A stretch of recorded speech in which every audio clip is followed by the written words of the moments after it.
Big schools, they have their reputation. Small schools like SUNY schools, you can really get that one-on-one with the teacher, you don't get lost in the crowd of students. Professors, they actually care about you. They really know you by name and know what you're good at and what you need to perfect, and they give you that good critique to help you better yourself. My friends at other schools don't have that same kind of faculty friendship. That's actually what it is a friendship.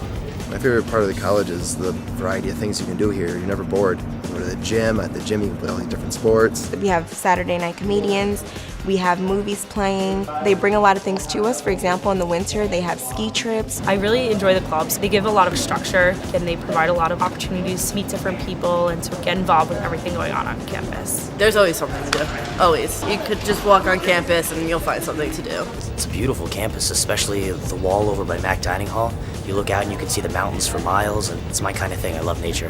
Especially in the fall when it's all orange. Oh, I love it. Everyone feels welcomed and it's just such a great campus. Definitely look into SUNY Delhi.